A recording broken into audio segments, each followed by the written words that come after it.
How are you, Mr. Brennan? Thank you, Your Honor. Good afternoon, sir. Good afternoon, sir. Could you please introduce yourself to the jury, spell your last name for the record? My name is Kevin O'Hara, O-H-A-R-A. Where do you work?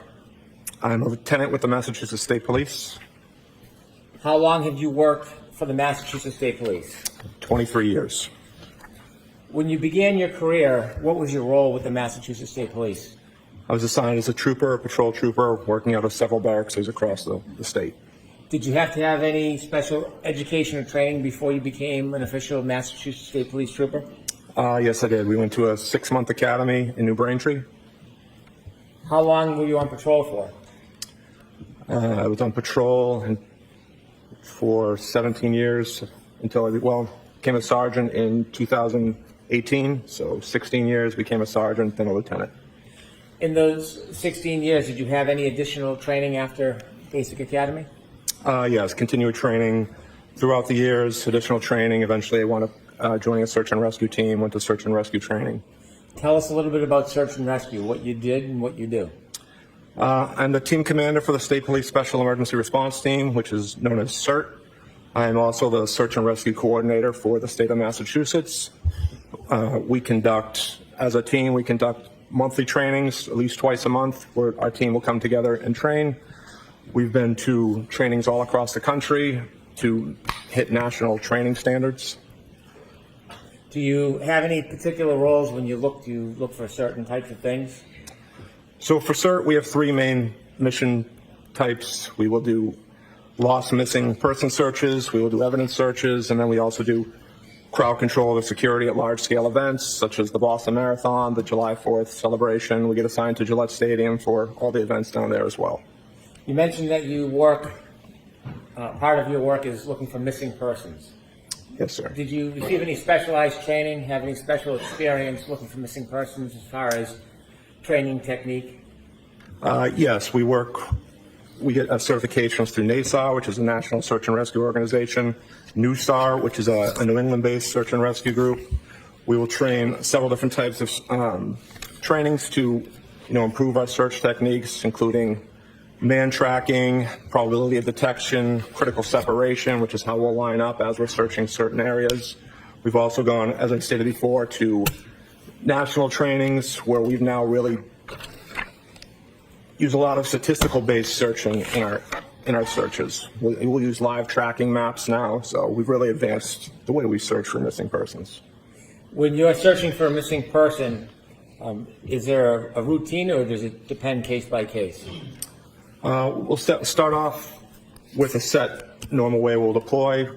More than likely, we'll start with a canine, searching high probability of areas, trying to get people out as quick as possible.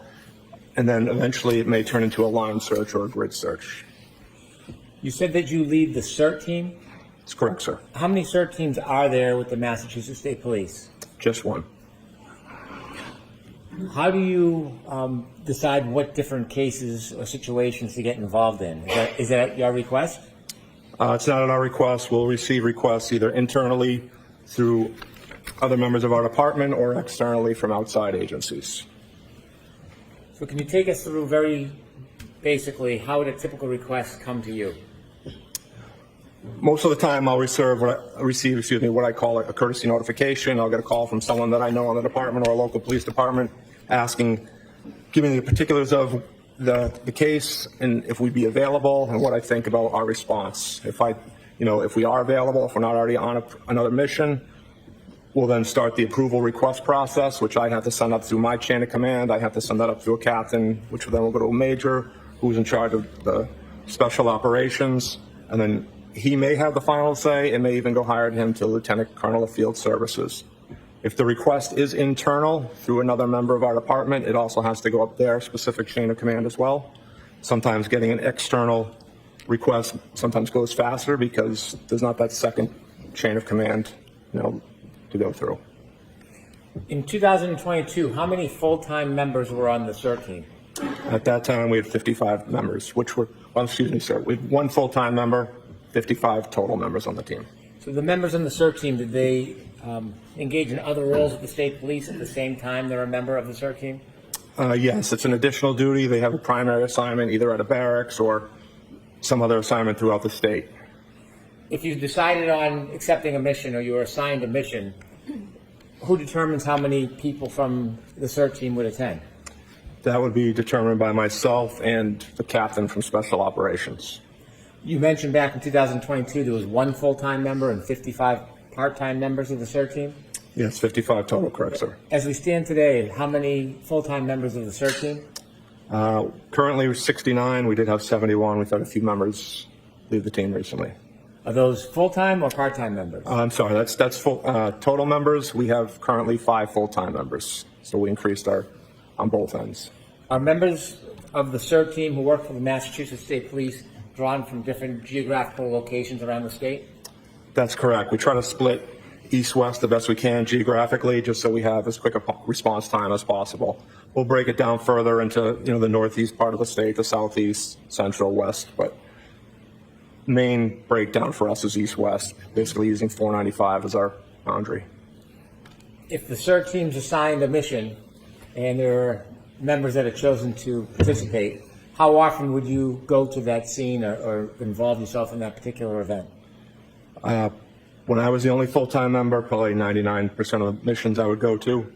Now we have a few other supervisors on the team. I have a full-time executive officer who's also a lieutenant, but my role hasn't changed too much, still 90 to 95% of the missions. I want you to take us back to January 29, 2022. Were you contacted or was a request made for you to consider and accept the mission? Yes, I received a call from Lieutenant Tully. After receiving the call, what was your process? Again, that was what I would classify as a courtesy notification to see if we were available, if he thought we could get a response on that date. I told him we would be able to respond. I asked him if he had started the approval, the request for approval up his chain of command, which he hadn't at that time. He stated he would start on that, and then I contacted my captain after getting off the phone with him to start the approval process through my chain of command. Do you remember generally about what time this process began? He called me at 2:32 p.m. At some point, was the task or the mission assigned? So I told Lieutenant Tully that, we had received a snow that day. I told him most of the members, including myself, may not have shoveled out their driveway. I told him at best case scenario would be an hour plus response time, depending on how long it would take people to shovel out their driveway. So at 2:53, I contacted one of the West team members, a sergeant from the West team, to have him send out an alert to our full team, just to build an availability list to see who was available. So at 2:53, that got sent out to the entire team. At some point, were you able to acquire or compile a team? Yes, Sergeant Simpson was able to put that list together. And what time did you start to begin your way towards Fairview Road? At 3:48, we sent out an alert for the activation of our team, including notifying the team which members would actually be responding. I had just finished shoveling my driveway. By the time I changed into my uniform, got all my equipment together, I left my house at 4:13 p.m. When you left your house, were you in an assigned cruiser or a personal vehicle? Signed cruiser, sir. Is there tracking of assigned cruisers? Yes, there is. Could you share with us how that works? So each cruiser has a automated vehicle locator or GPS system. It tracks everywhere you go, marking every time you stop.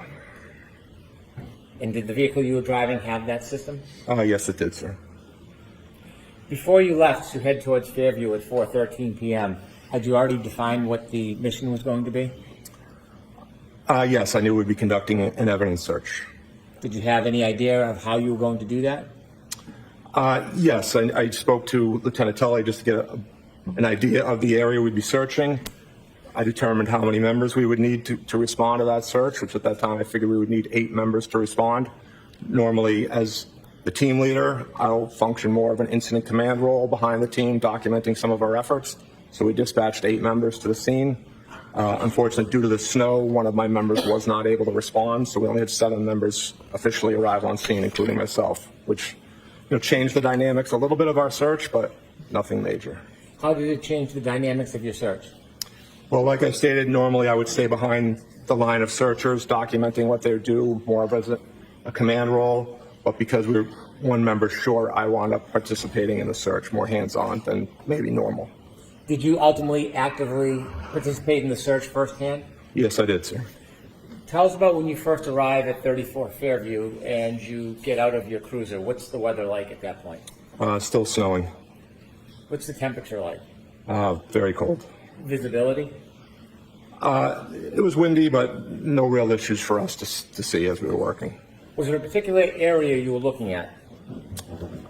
Yes, once I spoke to Lieutenant Tully, we wanted focusing on a specific area to search.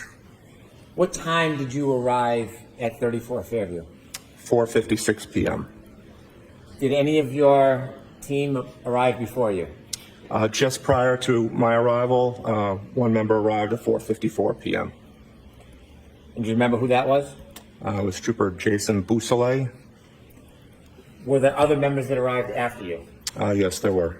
Did you wait until the entire team was there before you began? No, we did not. The other members that arrived, do you remember who they were? Yes, I do, sir. Do you happen to remember when they arrived? Yes, I do, sir. Could you share that with us? Trooper Blake Bearden arrived at 5:21 p.m. Sergeant Charles Luis arrived at 5:24 p.m. Sergeant Michael O'Brien arrived at 5:24 p.m.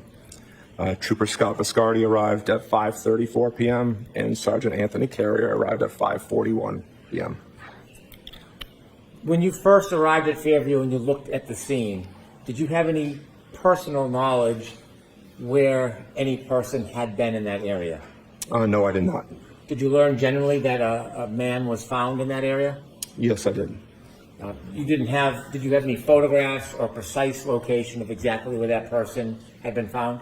No, we did not. Did you have a general area that you were directed to? Yes, sir. Any landmarks you can share with us in the general area where you were going to be focused on? There was a flagpole in front of the residence. There was also a fire hydrant in front of the residence. Who made the determination of the scope of the area that you would search? I made the final markings of the distance we wanted to search, but we were guided by Lieutenant Tully's information he was able to provide for me. How did you decide the depth and the broadness of the area you were going to search? He informed me that there was a vehicle involved in the incident. He told me where that vehicle had been parked. So we wanted to make sure we started prior to where that vehicle was parked, which was almost adjacent to the front door of the house. If you were to look at the house we were at 34 Fairview Road, you don't say there was two front doors, a main front door and then a secondary front door at, closer to the garage, whether that's a mudroom or a den. So he stated the vehicle was parked almost directly across from the main front door, which again, looking at the house, that's on the left front door. So we marked off that as our starting location, and we wanted to search down to the fire hydrant. Were you looking randomly, or was there any specific items you may have been looking for? No, we were instructed that it was believed that the vehicle may have had a broken taillight, so we were looking for taillight pieces. We also were informed the victim in this incident was missing his shoe, so we're going to be looking for his sneaker as well. What tools did you and your team bring to begin the search? We brought shovels. We also brought push broom. I brought a couple of garden rakes, and we also were all equipped with headlamps, hiking lamps that you would wear. Were the headlamps the only lighting you had for the search? Once we began the search, we wound up turning a few of the cruisers around just to put some extra headlights on the scene. Were the cruisers parked so they were facing the yard? They were parked on the street, just covering the street, so not angled towards the yard at all. I want to ask you some questions about the tools you brought. You said you had shovels, some garden rakes, and brooms. Yes, sir. What was the purpose of the brooms? Just to help us sift through the snow very carefully. We wanted to be slow and methodical as we went through the area. How about the shovels? Were you concerned that if you used the shovel, you could hit an item and break it? Yes, but we went as slow as we could, layer by layer, as we moved down throughout the snow. When you use shovels, were you digging like you would dig vegetables in a garden? No, sir. Could you explain a little bit about the process before we get into the actual search of how you as a team would look through snow? Would you just pick it up and turn it over, or was there a process in place? No, eventually we wound up going again. Our searches, we'll call it a grid search, but it's a line search where we're all lined up. Again, talking about critical spacing. If we're searching for a particular item on a search, We may use a replica item to say, okay, how far can each member be away from each other? Because this was such a small search area, our members lined up almost shoulder to shoulder. Once we were on a line, we would slowly move forward, each member taking out snow, sifting, small layers, sifting it out at their own feet with a right flank along the curb in front of the house. That snow would eventually get moved out to the street where I was standing. I was the left flank on our line. I would then re-go through that snow, make sure we didn't miss any items or by accident carry an item that we were looking for over towards the middle of the street. Once I was satisfied there wasn't anything there, I would take that snow and throw it across to the other side of the street.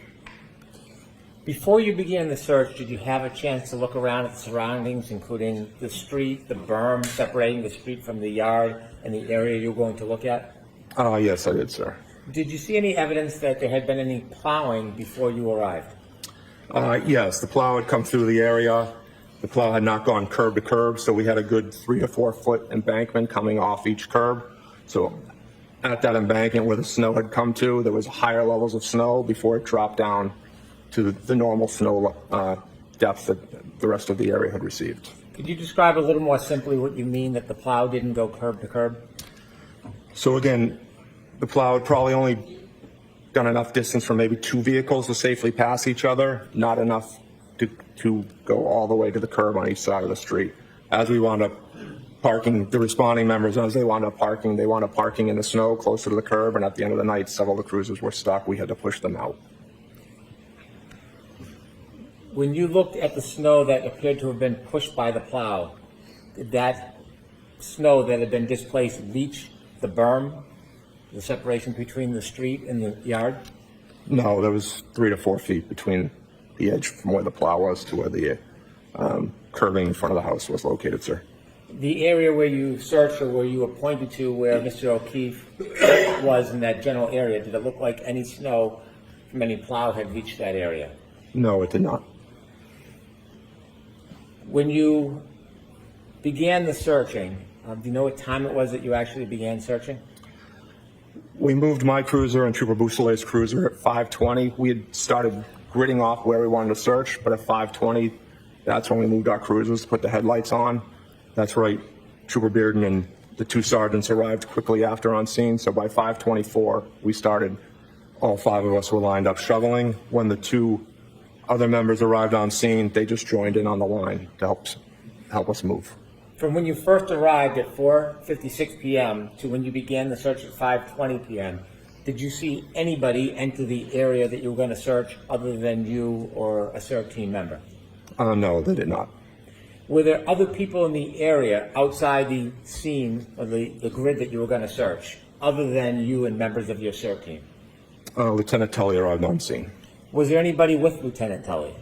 At one point, he had several other people with him. Maybe, I believe, 5 throughout our search. Maybe 5 different people, including him, were on scene. Were those people part of state police? At least 1, maybe 2. Unfortunately, I don't recognize all 2,500 members in our department, but there were probably about 5 total people on scene, sir. Was there somebody who was picking up any evidence that you may find and putting it in bags and preserving it? After we found located evidence, it was documented on scene by the detectives. So you yourself were not documenting? No, and again, that's maybe a little change in the dynamics. You know, if I had been more of in an instant commander role, I probably would have documented time, location, again, for our internal records. The primary record will always be at the hands of the detectives. But because I was actively searching, the detectives handled all documentation. Did you see somebody from the state police putting evidence in bags after it was pointed out to you? Yes, sir, they did. When you began the search, what part of the street or yard did you begin with? We started where we were informed the vehicle was parked, which again was by, almost directly across from the front door of the house, and we began working south towards Chapman Street. During the process of the search, if somebody were to find a piece of evidence, what was the process? What would happen? He would notify myself and Lieutenant Tully, and we would stop our operation until that was documented by the detectives on scene and collected.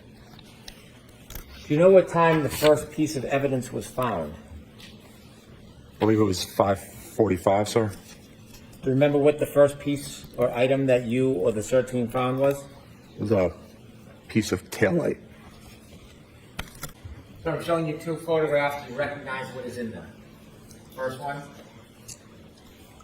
Yes, sir. what is that? It is a piece of clear lens from a taillight. And the second photograph? It's the same lens, just a little enhanced, closer. A close-up? Yes, sir.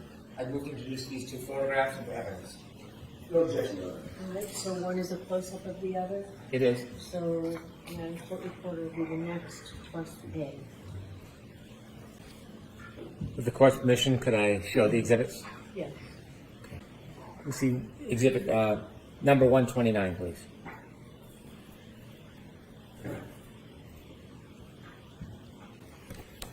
All right, I'll move on at this point. And that was at 5:45? Yes, sir.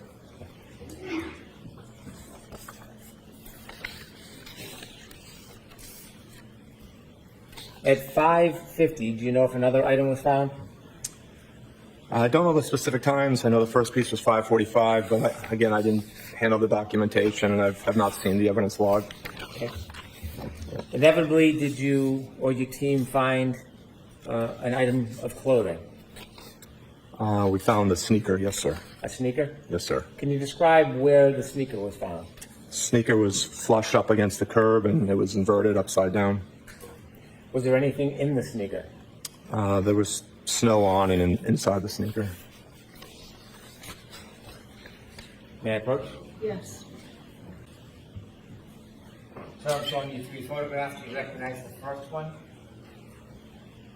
Yes, sir. That's a photograph of the sneaker we recovered. And where is it located in reference to the burn? It's directly up against the curb. Can you show, take a look at the second photograph, please? What do you see? It's a close-up picture of the same sneaker we located. And third photograph, please. Again, just a close-up, different angle photo of the sneaker we located. Thank you. All right, remove these three photos into evidence, please. No objection, Your Honor. Thank you. Could we get a more of a close-up, Ms. Gillen?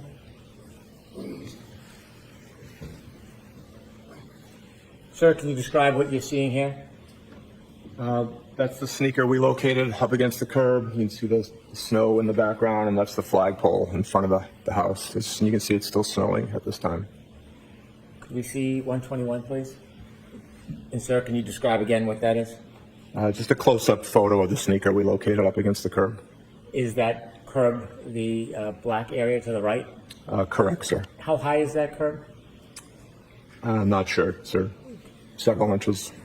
122, please. You would describe the photograph with a sneaker with snow in it. Is that photograph? Yes, it is, sir.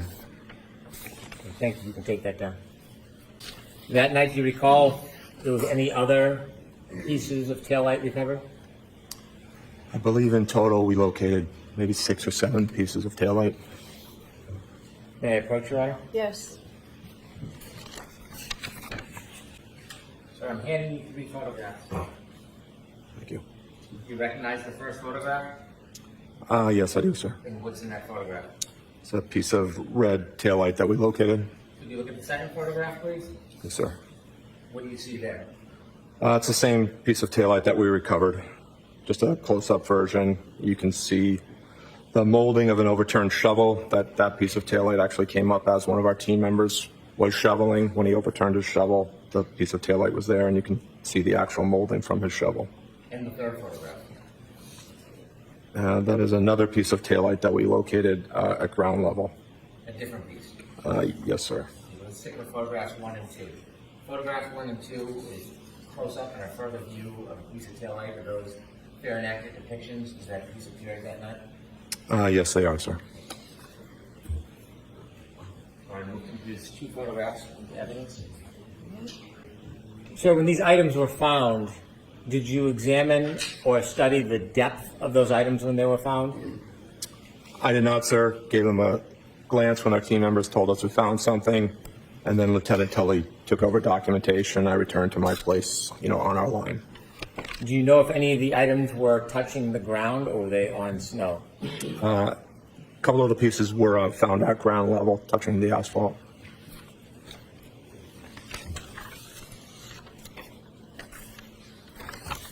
And you said there was another item found that we just talked about? A separate piece of taillight? Yes, that photo you showed me was a separate piece of the taillight we located, sir. Any approach? Yes. Showing you two photographs. Could you look at the first photograph?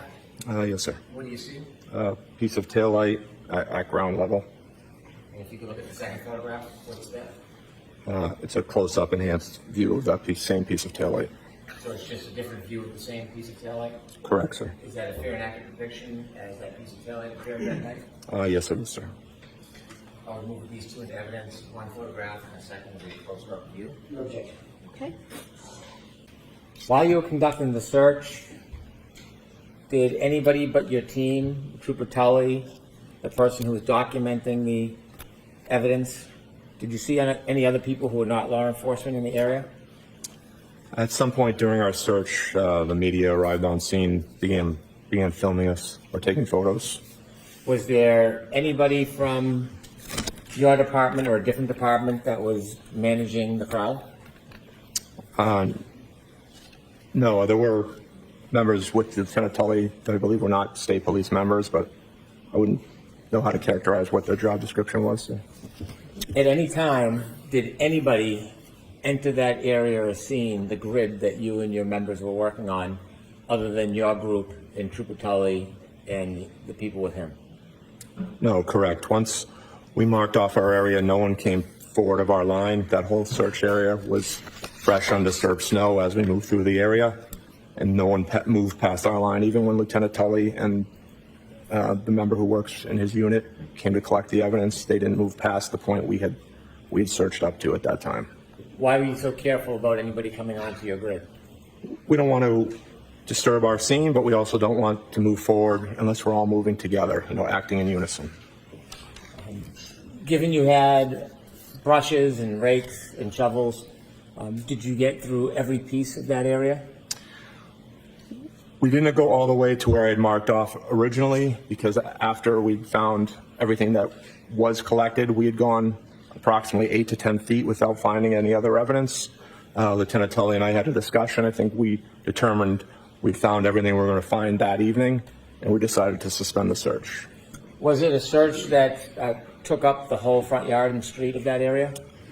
Our focus was on the street. We really didn't touch the front yard at all. We started to go over the curb at one point to see if we could search the grass area, but we could not properly definitively say we were searching it well. As we started to move the snow, we couldn't really differentiate down to the grass level.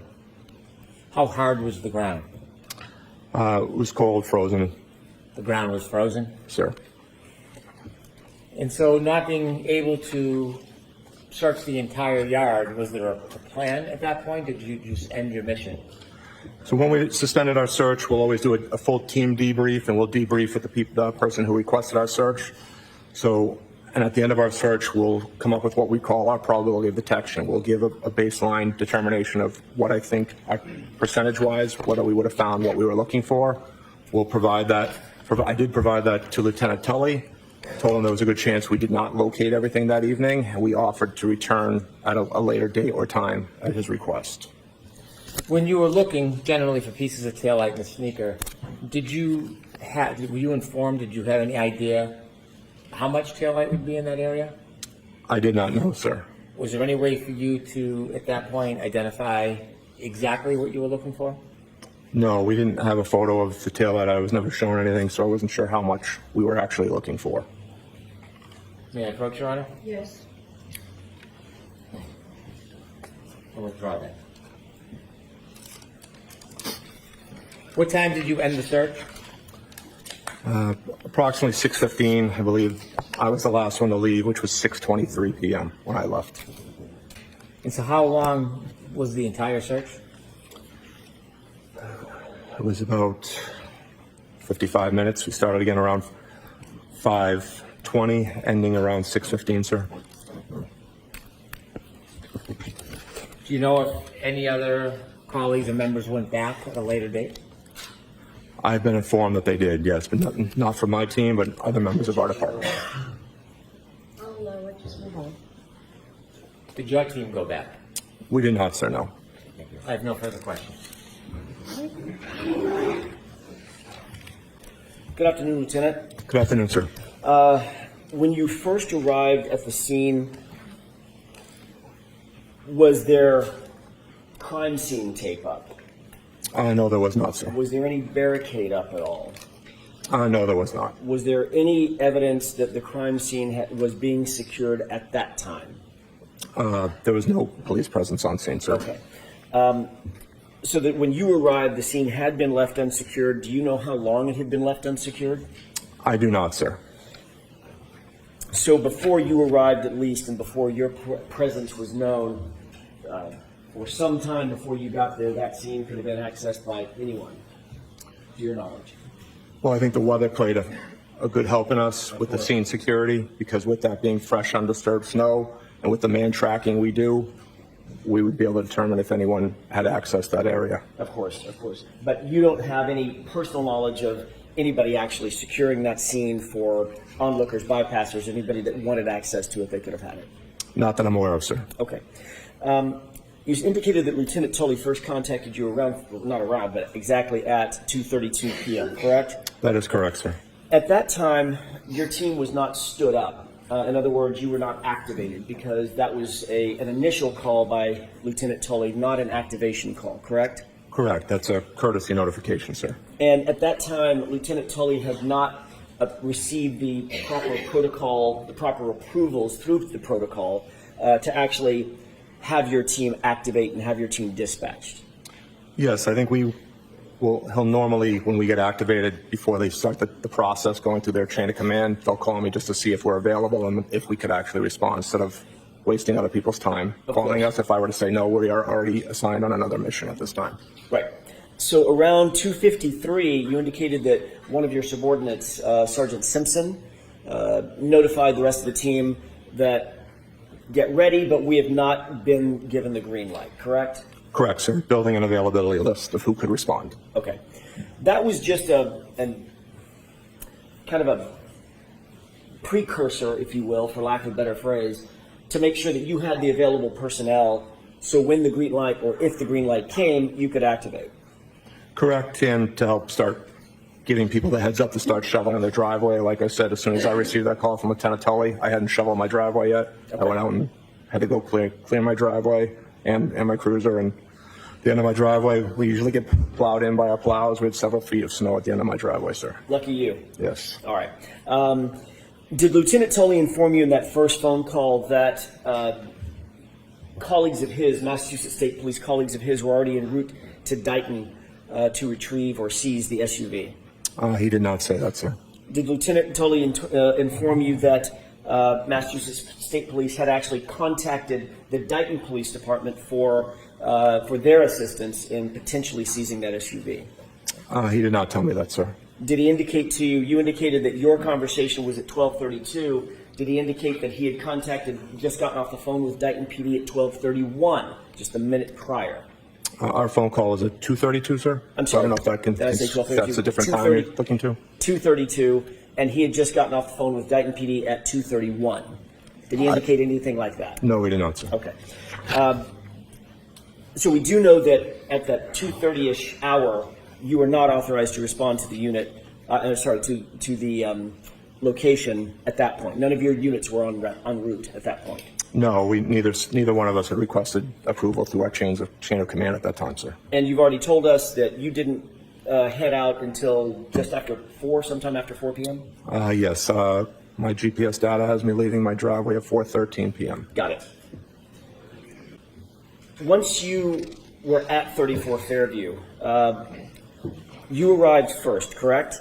No, sir. I'm sorry, I mistook that. Tell me who did arrive first. Trooper Busalil arrived at 4:54, and I pulled in just after him at 4:56, sir. My mistake. When you first arrived, you were awaiting others of your team to arrive as well in their personal vehicles or their marked vehicles, correct? They were still en route at that time, yes, sir. when you got there, you did not know at that point where you were going to be directed to search, correct? I did not know, sir. All you knew was a residence and an address, correct? Correct. As your team members arrived, were they arriving in personal vehicles, cruisers, or some combination thereof? They were all arriving in state-issued cruisers. Okay, so all 7 of you arrived. It was 7 total, correct? Correct. We, again, initially started 8. One member was not able to get off the end of their street due to plowing, so we were 1 member short from the original dispatch. Understood. Lieutenant, when you arrived, given the fact that you did not know where you'd be searching, you got actually indicated previously that the flagpole, the fire hydrant, et cetera, that part of the lawn, that part of the yard was behind you as the cruisers pulled up and you parked your cruisers waiting for everybody to get there, correct? When I arrived, I parked almost at the end of the driveway of that residence, sir. Okay, was your tail facing the flagpole, or was your nose facing the flagpole? Tail was facing the flagpole. So sir. you pulled up to the driveway, I'm guessing from Chapman?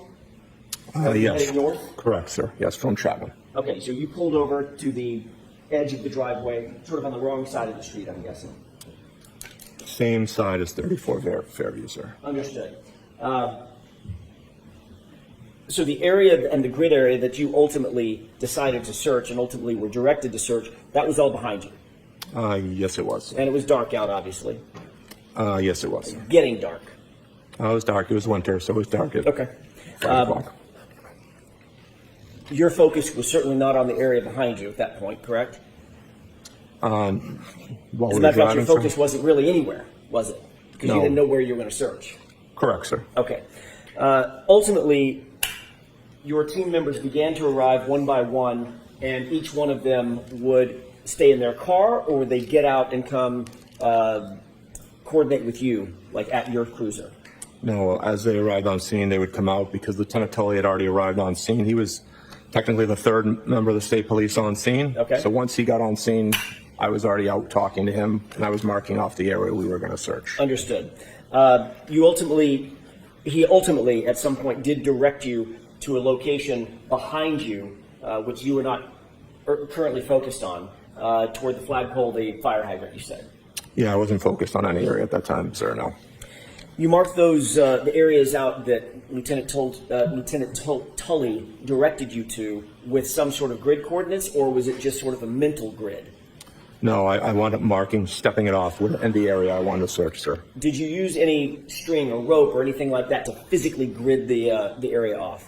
No, I just marked a line in the snow, sir, where I wanted to Understood. start and where we wanted to end. And you did that with footprints? No, with the shovel, and then a mark where we wanted to start and end, I see. sir. So sort of dragging a shovel in the line. Oh, In just the snow. where the berm was, sir, I knocked the berm down, made an obvious impression of where the shovel was Okay, at the starting location where ideally I wanted to end. perfect. You indicated that the area that you were searching was relatively undisturbed snow. You said that in direct examination, correct? It was undisturbed, yes, sir. But the street, everything from the berm in, the street had been plowed, correct? To a point, yes, sir. All right, and so that would be disturbed snow. Yeah, to a point, yes, sir. And what was the point? To where the snow that got plowed in it all rose up just like the end of your driveway would. There was a good 3 to 4 foot high barrier on each side of the street. Once you were able to knock down that initial barrier of snow, the level of snow dropped down to the normal depths that you would have seen in anyone's front lawn at that time, sir. And is that what you're calling the undisturbed portion of the snow? Correct, sir. Okay. Lieutenant Tully told you that you were going to be looking for a man's shoe, a sneaker of some sort, or a shoe of some sort, correct? He said sneaker, yes, sir. And he told you that you'd be searching for plastic, red plastic, potentially from a taillight. Is that right? I said taillight pieces, yes, sir. Did he indicate that some of them would be red, some might be clear, might be a combination of the two? He didn't indicate a color either way, sir. He did direct you to where he believed you should search. It was his direction that sort of gave you your grid coordinates, correct? He indicated where the vehicle had been parked and where the victim's body had been located and suggested that was the primary area to search. Did he tell you whether or not he knew from personal knowledge where where John O'Keefe's body had been? He did not, sir, no. Did he tell you whether he had personal knowledge where any taillight material might be? He did not know, sir. Did he tell you that he had any personal knowledge where an impact site might have been?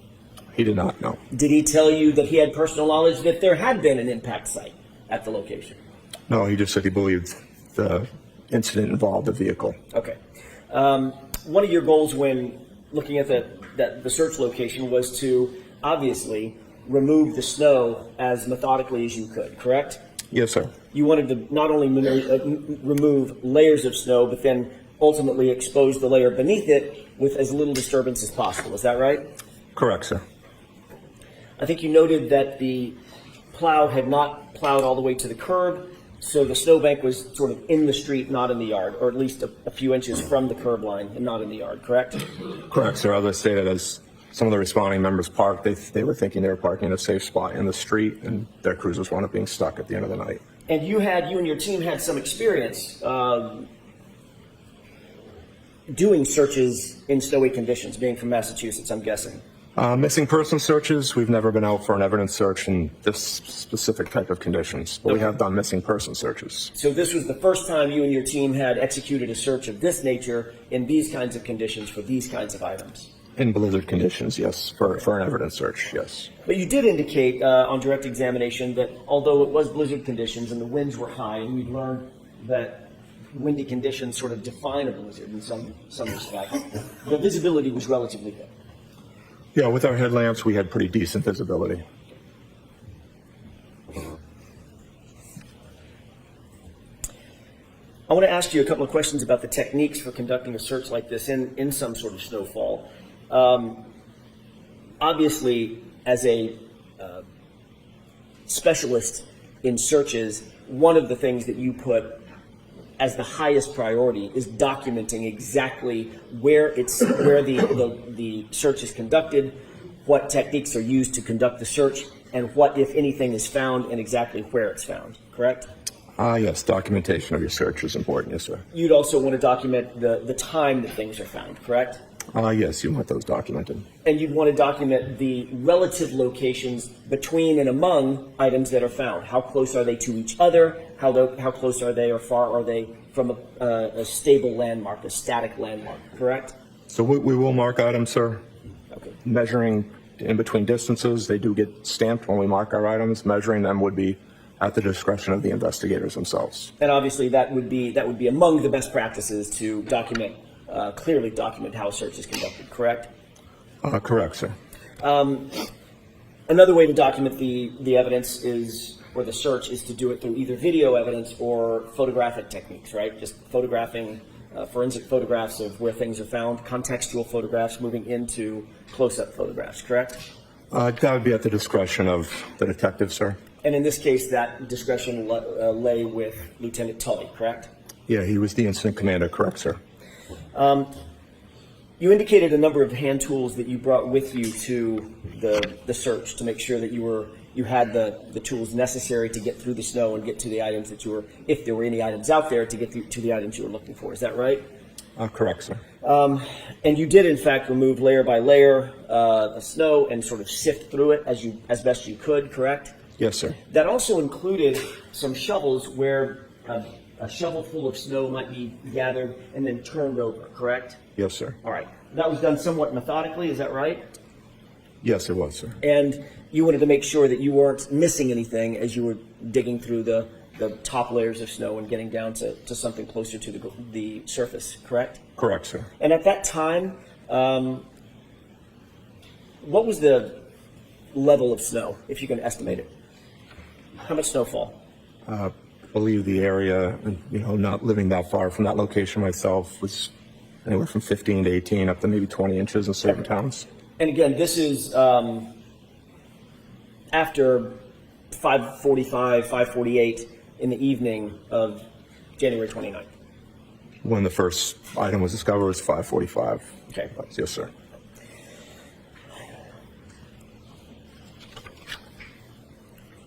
Obviously, a search of this complexity and with this many individuals and with those conditions required some level of significant coordination by you and your team, correct?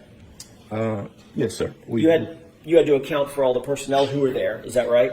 Correct, sir. That included, I'm going to go through a quick list: Bearden, Beausoleil, Carrier, Luis, O'Brien, O'Hara, you, and Viscardi. Is that right? Yes, sir. So there were 7 individuals, as well, Lieutenant, as 7 vehicles to account for, to make sure you're not driving over the wrong areas, walking over the wrong areas, standing over the wrong areas, correct? Correct, sir. And not only did you have to account for those 7 officers, each of whom arrived in their own vehicles, you also had to make sure that those vehicles were positioned in the right spot to make sure you don't drive over the area that you need to search and might be impacted by your cars, correct? Yes, sir. After Lieutenant Tully arrived on scene, the remaining cruisers never came past the initial location of where we believe the incident occurred. Before he came on scene, the cruisers that were there were down toward the driveway, closer to where you were, and you, of course, were positioned with your back to the location that ultimately was searched, correct? Yes, sir. That was 2 of the 7 cruisers, yes. Okay.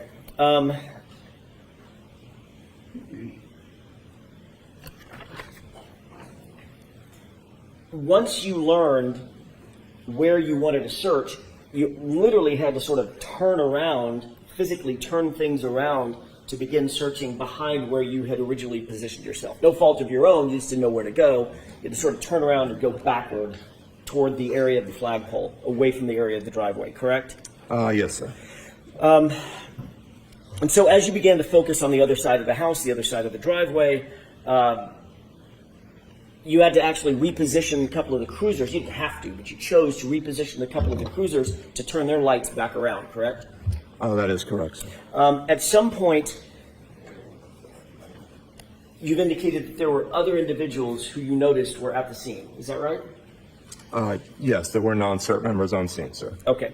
And those non-CERT members included, or they numbered, at least 5 individuals, not including Lieutenant Tully. Is that right?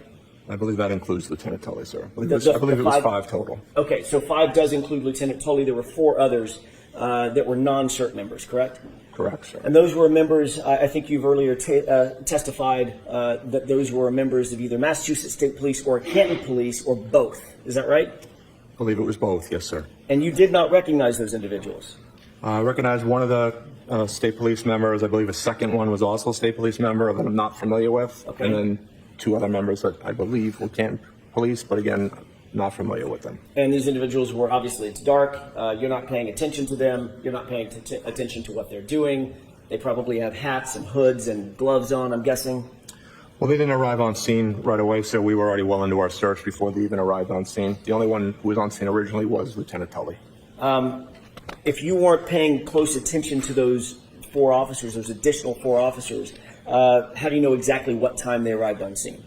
They weren't in the area we were searching, so they came on scene after we were already on our line searching, sir. So they may have been in the area, but you didn't see them until your line search had already begun, and you made note of them, correct? Correct. I don't know when the exact time they arrived on scene, sir, but they weren't on scene when we started our search. Or they weren't in your vision when they started their search? No, they were on scene, sir. Okay. But you don't know, as you sit here, you can't say what time they showed up. I do not know, sir. And did they come at your direction? They did not. Did they come in the direction of any of your staff members, any of your colleagues? No, we did not request them, sir. Okay. So they were there for some reason other than why you were there. That's correct, sir. These individuals, you noted they were either from, I think you said 2 from Massachusetts State Police and 2 from Canton Police, correct? Yeah, including Lieutenant Tully, probably three MSP and 2 Canton Police, sir. Okay. Excluding Lieutenant Tully, who was working very closely with you, the other 4 individuals, they were in full uniform or they were plain clothes? Plain clothes, sir. And your focus, once you began your search, once you stood up the team, turned your cars around, and realized exactly the grid where you were going to search, that's what your focus was on, correct? Yeah, I was focused on our search area, correct, sir. And when you're searching a line, for instance, if it's a line that extends to your right or to your left, the search that you're conducting is literally right directly in front of you, correct?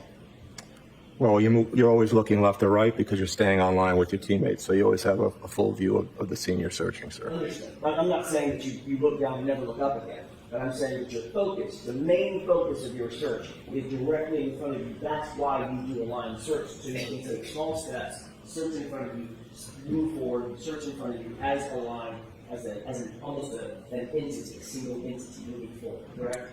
That is best practice, yes, sir. That's how you make sure you don't miss an overturned leaf that you need to overturn, that there might be a knife under or a gun under or something like that, or a bullet casing, something like that, correct? Correct, sir. Or a taillight, right? Correct, sir. All right, so as your focus is, your world sort of collapses a little bit, your focus is in front of you, you're obviously working with your team members left and right, you're moving forward very, very gently, very methodically, very technically as you move forward, and the whole line moves forward on that grid, correct? Correct, sir. So you're not necessarily paying attention to what's happening behind you, off in the distance, in the dark, to your left far, to your right far. That's not what your focus is on, at least at that moment, correct? No, sir. Our focus is forward as we're moving forward into our search area. Thank you.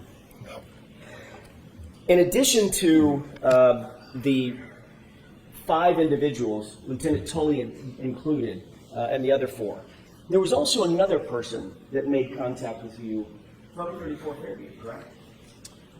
Yes, when we first arrived on scene, someone had exited the residence onto the front steps, front porch area, possibly of that mudroom. I'm sorry, I didn't mean to interrupt. Of that mudroom, so that right door, the exit, the door closest to the garage, sir. Can you describe that person for us?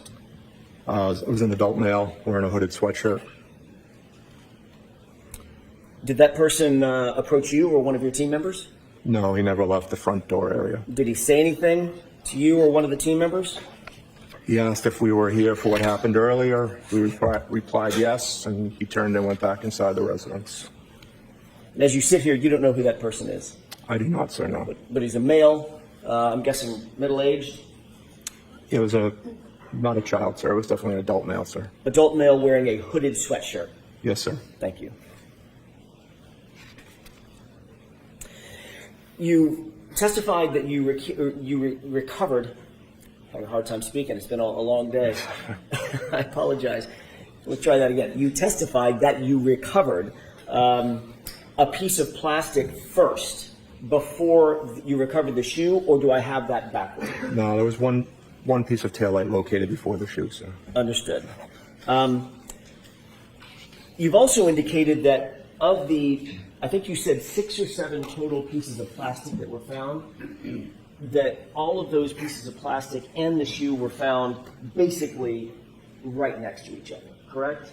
I don't know the exact distances, but they weren't too far apart. Some several inches to others maybe a foot or 2. I don't know the exact distances, sir. Without assigning an exact measurement down to the millimeter, Lieutenant, you've earlier indicated that all of the pieces and the shoe, relative to each other, it's just relative to each other, were found within a foot or so of each other, correct? Eyeball, again, as the distance I just said, sir, from inches to maybe a couple of feet. I know they all are geomarked with exact coordinates that, could be measured out at a later time, which, again, would have been at the purview of the detectives, but we did not measure them. Again, all eyeball that night. Understood. When I say, and it may have been a bad question on my part, Lieutenant, and if it was, I apologize. When I say a foot, within a foot of each other, I don't mean a foot apart. All of them, you've earlier testified, would be inside of a foot total, correct? Or maybe 2 feet now? I don't think they'd be quite that close, sir. I think they were maybe in between each item, sir, or close to it. I have just a moment, Your Honor. Okay. I know this isn't necessarily a memorization contest about your prior testimony, but do you remember testifying about this specific issue? Here I go again. I can't speak. This specific issue about a year ago, and another, back in 2022 at a grand jury? Yes, I did, sir. Okay. Do you remember exactly how you described where everything was with relative, maybe fair, is that a fact at the grand jury? Okay. Relative to each other, do you remember how you testified exactly? I believe I said within a few inches or a foot away. Yes, sir. Excellent. You rattled off times and dates. like I've never seen before. So it's exactly what you said. So within a few inches of each other, maybe a foot is what you said, correct? That's what I said, yes, sir. Okay, so if it's maybe within a foot, this is 11 and a half by 8.5 piece of paper, maybe an area a little larger than this, correct? Correct, sir. Okay. As you found items of evidence, did you alert Lieutenant Tully to that specific piece of evidence? Yes, so I was not one of the members who found any of the evidence, but as my team members located something, we would halt the line. Lieutenant Tully was a short distance behind our line. We would get his attention. We would cease our operations until he informed us that he felt it was properly documented. And ultimately, Lieutenant Tully was the person responsible for documenting that item, is that right? That is, sir. We fall under the incident command structure. He technically took the lead as the incident commander that night, sir. And he did that through photography?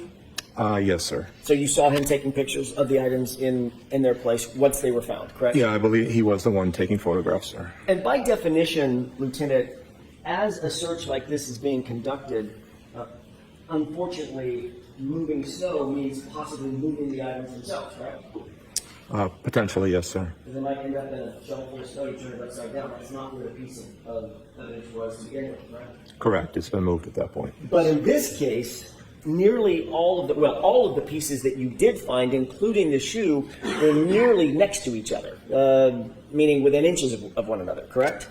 I don't know the exact distance again, sir, ballpark eye distance, but again, that is why we provided the GPS coordinates of each location, because we did stamp those with a handheld GPS as we found items of evidence, and all those locations were turned over with our report to be measured at the desire of the detectives, sir.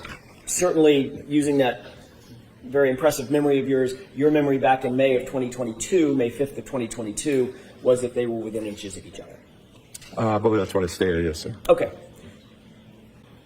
Ultimately, you indicated that the search, after about 6 or 7 pieces were found, as well as the shoe, the search was suspended just after 6 o'clock, correct? Approximately 6:15-ish, sir, we stopped. We'd gone, like I stated earlier, we'd gone approximately 8 to 10 feet further south on the road without recovering any other pieces of taillight. We knew we had already located the sneaker, so we decided to suspend the search at that time until possibly a future date. And you were never called back out to the scene by Lieutenant Tully or anybody else, correct? No, we were not, sir.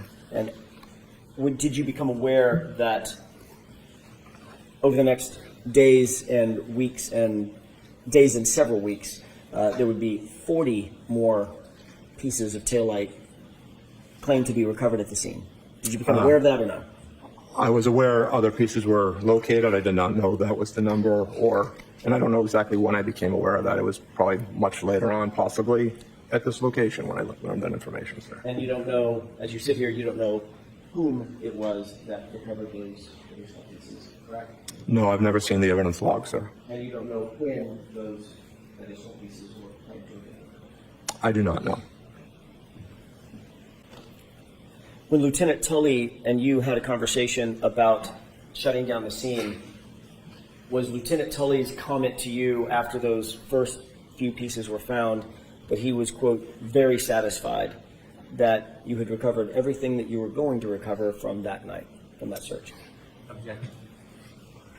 Sustained. Mr. Brennan asked you about the conversation that you had with Lieutenant Tully to shut the scene down, to clear the scene, correct? Yes, so we conducted a debrief, and I gave him, again, as I mentioned earlier, we provide a probability of detection. I tell him what the chances are. I think we found our items we were looking for, and we determined to suspend the search. Do you remember testifying last year that Lieutenant Tully indicated that he was very satisfied with what was found? I don't know if I used the word very satisfied, but he was satisfied that evening that we had found everything we were going to find that night, sir. We have just a moment, Your Honor. Okay.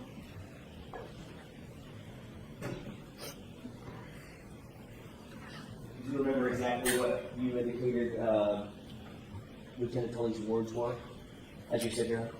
I believe, yes, he was satisfied with the search. I just don't know if he used the word very satisfied or not, sir. Would refresh your recollection, take a look at your transcript. I'm sure it will, sir. It's the one thing you never understand. Man. Thank you. Highlighted portion, Lieutenant. Thank you, sir. I'm just going on the date. Is this from last year or would this be from the grand jury, sir? June of last year. Okay. Yes, sir. So it does state here that I stated he was very satisfied with the search. Yeah, refresh your recollection if that was the word that he used, or if you remember him using that. Yeah, I believe, to the best of my recollection, sir. Very cool. Yes. Thank you. Thank you, sir. Thank you, Lieutenant.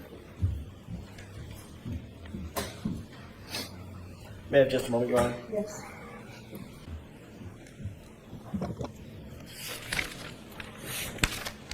Lieutenant, there was one other thing that I wanted to ask you about, which is you had indicated to Lieutenant Tully at some point close to 6 p.m. or so, it would be helpful if you and your team had a photograph of what it was you were looking for, correct? Yeah, I believe after we found the first piece or two, I asked him if he had a photograph that we could look at just to see how large of an area, So that how would- large of a piece we were looking for, sir. Yes. Fine. So that would, just timing-wise, if you found the first piece at 5:45, the first piece or two, maybe 2 or 3 or 4 minutes later, after that, maybe 5 minutes later, so let's place it at 5:50, close to 6, something like that? Yeah, probably between 5:45 and 5:50 possibly, sir. And you said to him at the time it'd be helpful if we had a photograph of what it is we're looking for, right? Yeah, I said that would help, yes, sir. And Lieutenant told you that the vehicle did not have a photograph because it was still en route from Dayton being transported to Canton, right? He did say he did not have a photograph and it was being towed back. Okay. Thank you, Lieutenant. Thank you, sir. Sir, you mentioned that there were about 5 people not on your SERT team at some point arriving at Fairview Road or the area of it. Yes, that's correct, sir. 3 of them were Mass State Police. You mentioned Tully and 2 of his colleagues. Correct, sir. Did you see anybody taking photographs of the items that you found? Yes, Lieutenant Tully was taking photographs while we were there, sir. And did you see somebody putting the items in bags? Yes, they did, sir. Was that one of the 2 people that were with Lieutenant Tully? Yes, correct, sir. You mentioned there were 2 Canton police officers. Were they part of the search? They were not, sir, no. Were they on the grid? They were not, sir. Did you ever see them in the area on the grid? I did not, no, sir. They were there. Were they involved in any way in the crowd? They weren't the only people that ever came on scene other than us, and those local officers were at some point. The media did arrive on scene. When you say on scene, is on scene different than on the grid? Correct, just in the general vicinity, sir. Did you know what the Canton police officers were doing? I do not know, sir. Did you ever see either of them ever come on your grid? They did not know, sir. Did you ever see anybody place or toss or throw anything onto your grid? I'll allow it. Did you ever see anybody place or toss or throw anything onto your grid? I did not know, sir. Did you ever see anybody intrude on the grid and leave an item? Choose a different word. Did you ever see anybody physically intrude upon your grid? No, no one did that, sir. You were asked about best practices memorializing. The person who was taking photographs. Hold on for a second. Slow down a little, Mr. Brown. You mentioned best practices of memorializing items.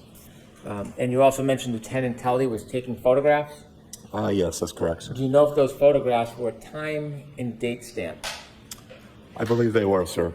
Is time and date stamping with photographs best practices in memorializing things? Yes, they are, sir.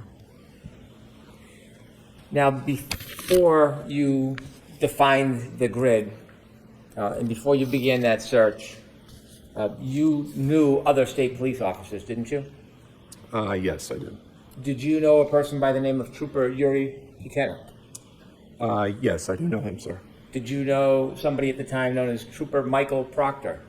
Yes, I do know him, sir. Were either Michael Proctor or Trooper Yuri Buchanan at Fairview that night? No, they were not, sir. Did you see them at any time from the point you got there at 4:56 p.m. until when you left. No, I did not see them there, sir. You mentioned that somebody came out of a side door at 34 Fairview who had a hoodie on. Yes, that's correct, sir. How long were they outside for? Maybe 10 seconds, sir. Did they at any time interfere with your search? No, they did not. Did they at any time try to discourage or dissuade you from searching? Objection, Your Honor. Next question, I'll sustain Did that person do anything to impede your search? No, he did not.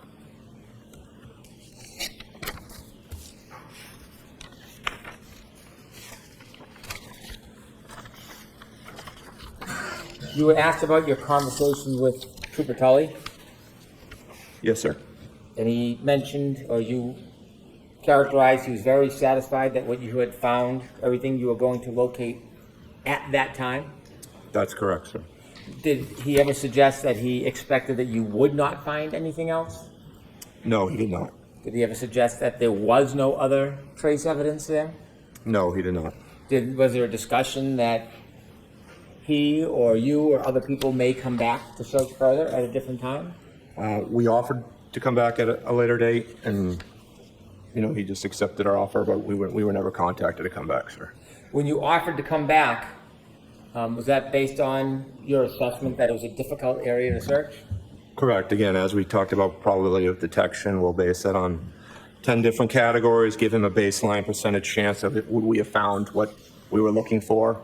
I told him there was a good chance we did not locate all the evidence, asked him if he wanted us to come back at a later date, sir.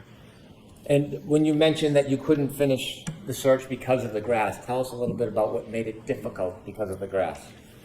Even using the push brooms, we couldn't properly move the snow off the grass as we were moving it, and with the dark, even the headlamps, I didn't feel like we were clearing it enough to continue searching it. I think our best efforts would be to focus on the street, because I was more concerned about eventually the plow coming in, clearing curb to curb, and moving any evidence that was on the street. My thought was, if with the grass not being able to properly clear it, at least that would be contained to be searched at a later date as the snow melted. And given those assessments, is that some of those reasons why you offered to come back? Yes, sir. I've shown you some photographs you've identified about some of the pieces that you found or the pieces that you found that night. I'd like to show those photographs to the jury. If we could show Exhibit 73, please. Is that one of the photographs you identified earlier? Yes, it is, sir. Is there a chance, Ms. Gilman, that we could do a close-up of that? Can you describe what you're seeing? It's a piece of clear taillight. It's got rigid edges, some indentations on it, distinctive markings. Did all of the pieces you found have those type of markings on it? Not sure if they have those exact same markings, sir. I'd have to compare the photos. Was there different colors of pieces that you found that night? Yes, we also found pieces of red taillight as well. Could we see 73A, please? Is 73A a picture from further away of the same piece? Yes, that's what it appears to be, sir. Was it easier to see these pieces that night in person than it is in photos, or is there any difference in the ability to identify these pieces? Objection, Your Honor. Sustained. When you saw the piece from where you were standing, did it look any different than it does in this photo? No, it doesn't, sir. Could we see 75, please? In that picture from this perspective, can you see any pieces of taillight? There's a piece of red taillight in the left-hand side of that photo, sir. On a little bit of a mound? Correct, sir. Is that where that piece was found, on the mound? No, that's the photo, like we discussed earlier, sir, that came up with one of the shovels, and you can see, when you get close to that photo, you'll see the actual molding of the overturned shovel. So it was scooped up and then placed on that mound? Correct. As the trooper overturned it to start beginning to sift through the different layers of snow, that's where he deposited that snow, sir. Could we get a close-up of the left side of that picture, please? Can you see the shovel marks near that piece? Yes, they're directly behind it and off to the left. You can see the molding, the shovel. You can see a bit of a divot to the left of the red. Yes, correct, sir. Is that part of imprint from the shovel? Yes, it is, sir. Could we see 75A, please? Is that a closer picture of the same item? Yes. The imprint, does that give you a clearer view of the shovel you were speaking about? Yes, it does, sir. Can we see 76, please? Is that one of the photographs you identified earlier? Yes, it is, sir. And that piece, was it found at ground level, Yes, that photo is where that item was located, sir. touching the ground? Yes, sir. Could we get a close-up of that, please?